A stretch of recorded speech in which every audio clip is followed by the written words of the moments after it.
Hello, all, and welcome to tonight's beer review, which I am dubbing the surprise beer review. I had something else I was actually purchased that I was going to review, but when I was at the grocery store this evening, before heading home, I realized they were selling tall boys of a couple of beers that I have never reviewed before, mainly because I didn't want to go and invest in a full sixer of those beers, because they're IPAs, and well, yeah, I've made enough commentary on that. So, um, I am still interested in trying these. It's just I didn't want to invest in the full sixer. That's all. Why am I justifying myself to you? I don't know. Anyways, so there's going to be a couple of interesting reviews of a little bit more obscure and difficult things to find. And I'm going to be exploring a type of liquor later, over the next few months, uh, which I will get into when the time comes. But for now, I'd like to focus on this particular beer, which I'm going to review. And then I'm going to have dinner. So, what are we reviewing? We are reviewing Elysian Space Dust IPA. Infamous label here. You either love it or hate it. I kind of like it. So let's read the label, shall we? Space Dust, India Pale Ale. The hopping is pure Starglow energy with Chinook to bitter and late and dry additions of Citra and Amarillo. Brewhouse.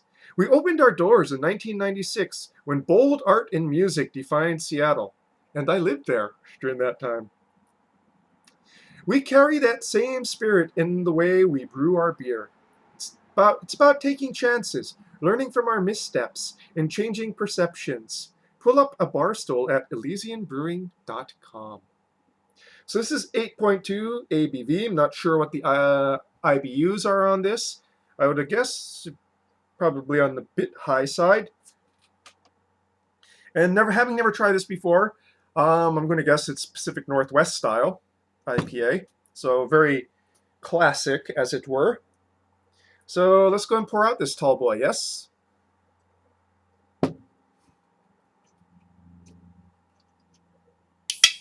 8.2 ABV. That's almost double IPA ABV.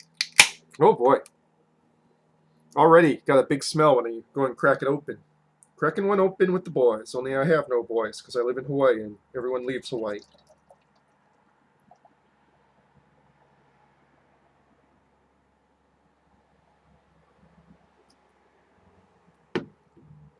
Okay. So, a cloudy amber orange with a thick off-white head.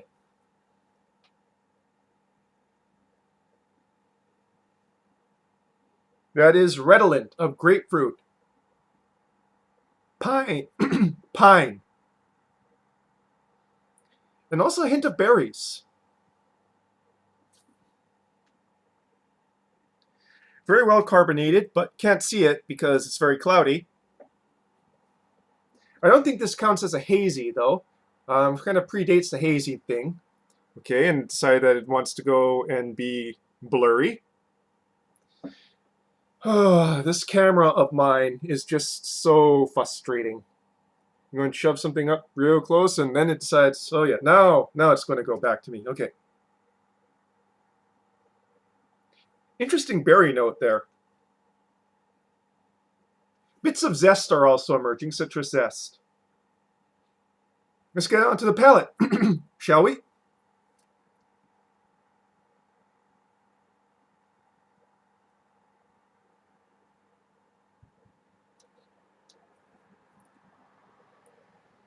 Not much carbonation bite, very chewy.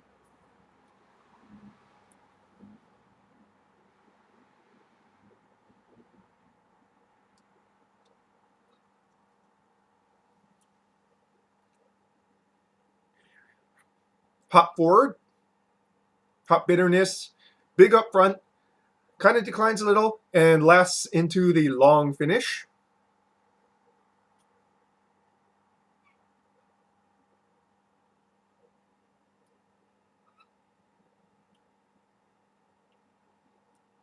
bready to biscuity malts. Actually, more biscuity, not really, a little bit more than bready.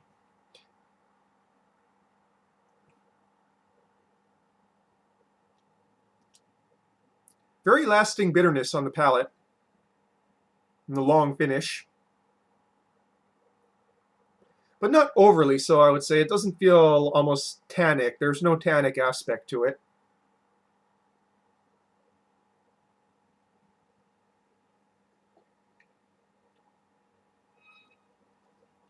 Kind of a sweet, juicy note in the mids.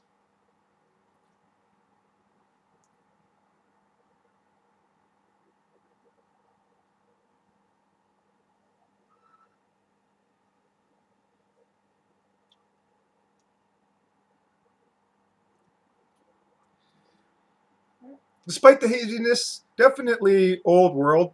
The juice is very subdued compared to the resiny bitterness of the hops.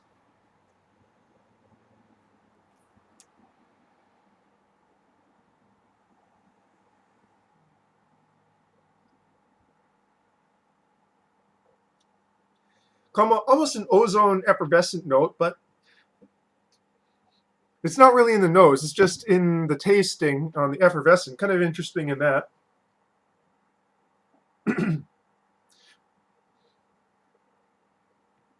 Have a little bit of a frog in my throat right now. I'm not sure why.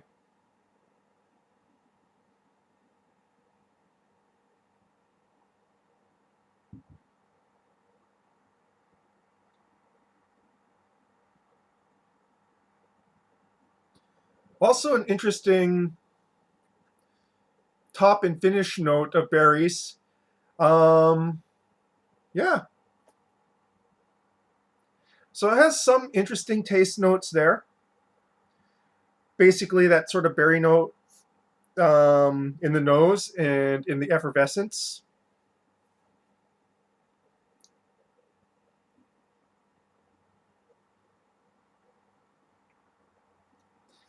It definitely does not drink like an 8.2. This could definitely do some damage. It drinks like a 6.2.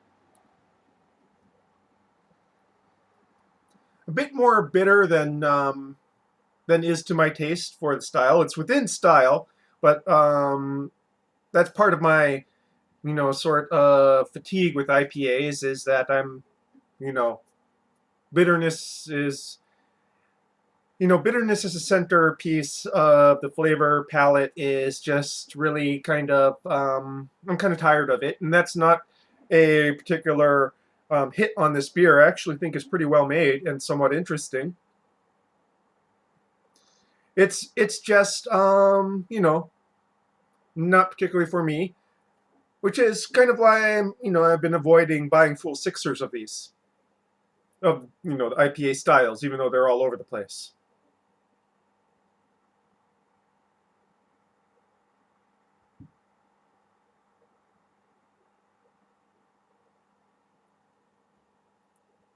All in all, I think it's pretty well balanced. The malting is there. You taste it. There's that subtle sweetness and a lot of great notes there. Flavor notes. I think that someone who loves IPAs would definitely enjoy this, and your mileage would, pretty much depend on how much you're really into classic Pacific Northwest American IPA style. I think this is a great example of it.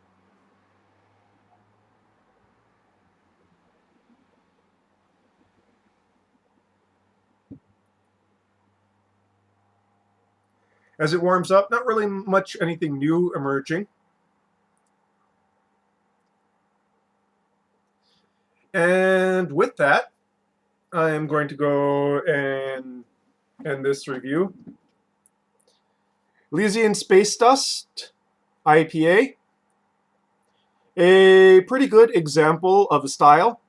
Some interesting notes there. Hides its alcohol very well, so be careful with that. And excuse me. And definitely give this a shot if IPAs are your jam. If you're like me and want to explore other taste profiles, maybe not your thing, but again, excellent example of style. And yeah, I do like the art. So this is the only thing from Elysian Brewing that you'll find in Hawaii, and I think it's pretty much their flagship. So yeah, that is your beer review for tonight.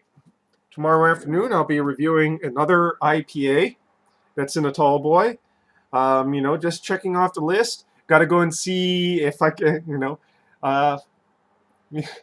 no, it's interesting. I'm trying to do 2 beer reviews, alcohol reviews a week, and there's still so much ground left to cover. I can review things for the rest of my life and still find new things, explore new things, and it's just absolutely great, absolutely grand.